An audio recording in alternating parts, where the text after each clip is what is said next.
జిహాదీల చేతిలో చిక్కే దుస్థితికి వచ్చింది ఇవాళ.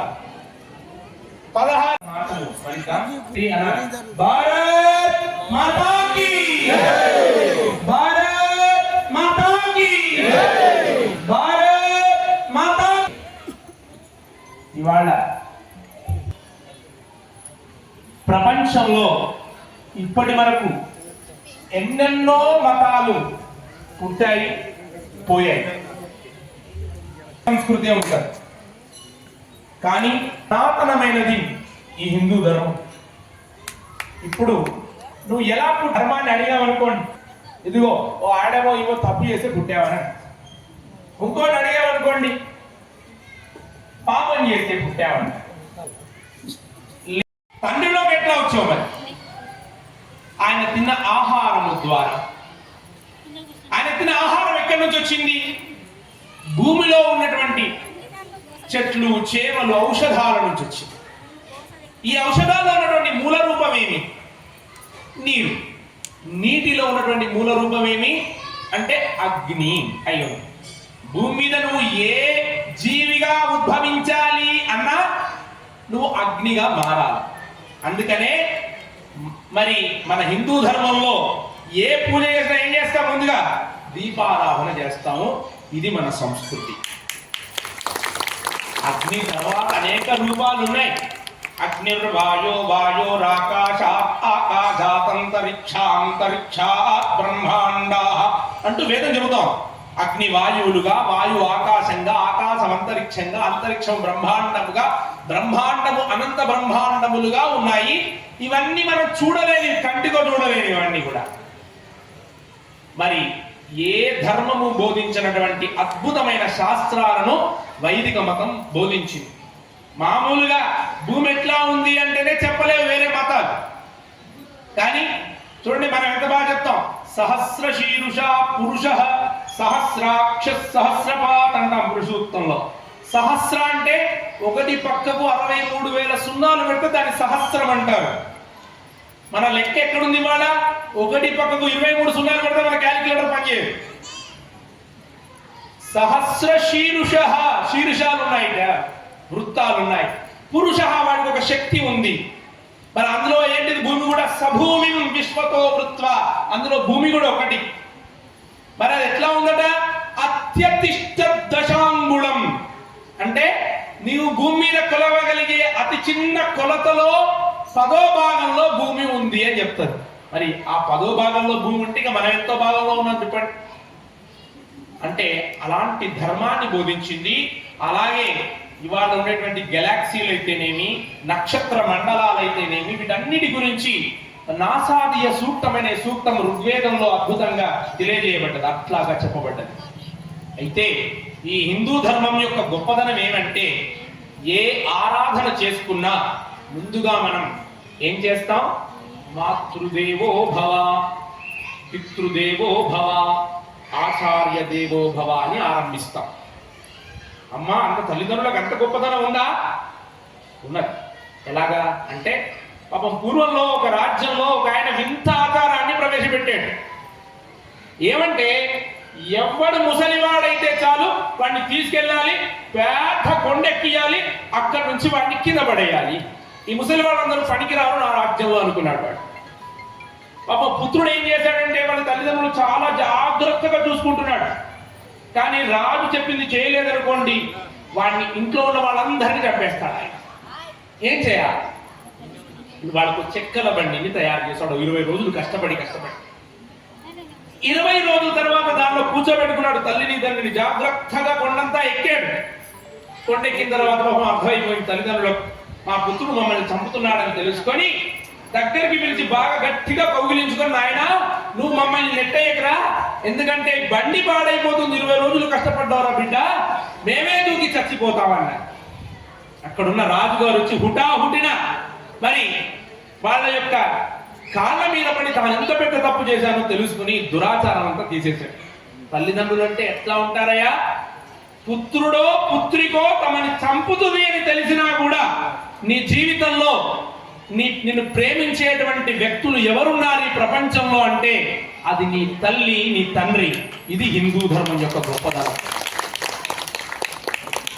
మరి ఇవాళ ఈ ధర్మజాతిలో పుట్టినటువంటి మనం ఎందుకు ఈ విధమైన దుస్థితికి వచ్చినాం? ఇప్పటిదాకా చాలా చక్కగా చెప్పారు వారు. అక్కడెక్కడో ఇంగ్లాండ్లో ఉండి చిన్న చిన్న నావల్లో మరి ఏదో వ్యాపారం చేసుకోవడానికి వచ్చి ఓ 2000 మంది 3000 మంది మన దేశానికి వచ్చి మనం 200 సంవత్సరాలు పరిపాలించారంటే 30 కోట్ల మందిని, ఆ రోజుల్లో 30 కోట్ల మందిని మరి పరిపాలించారంటే దీనికి కారణం ఏంటి అంటే మన అనైక్యత.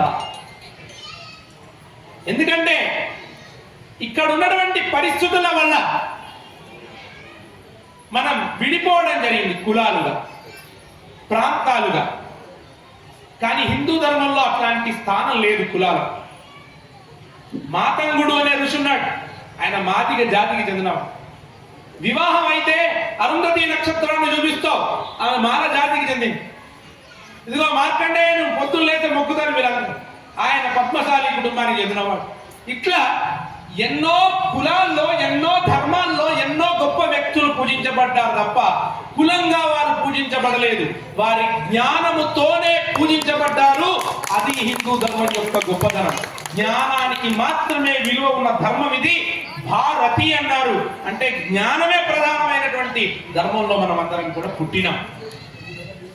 అయితే ఇవాళ మన పరిస్థితి ఏమైంది అని ఆలోచిస్తే, అప్పుడెప్పుడో క్రీస్తు పూర్వం 180వ సంవత్సరంలో ఇండో గ్రీకుల నుంచి ఇవాళ మొఘలాయిలు, బహుమనీ సుల్తాన్లు, ఇలా చెప్పుకుంటూ పోతే మరి అనేక వేల సంవత్సరాలు అపారంగా అనగదొక్కబడ్డాం. అనగదొక్కబడ్డం అంటే మామూలుగా కాదు. ఒక చిన్న ఉదాహరణ చెప్తాను మీకు. శ్రీరంగమని అద్భుతమైన వైష్ణవ క్షేత్రం, ఇప్పుడు భూమి మీద నడుస్తున్న పెద్ద దేవాలయాల్లో ప్రప్రథమమైంది శ్రీరంగ దేవాలయం. ఆ దేవాలయం మీదికి మహమ్మద్ ఖిల్జీ వస్తాడు, యుద్ధం ప్రకటిస్తాడు. 1200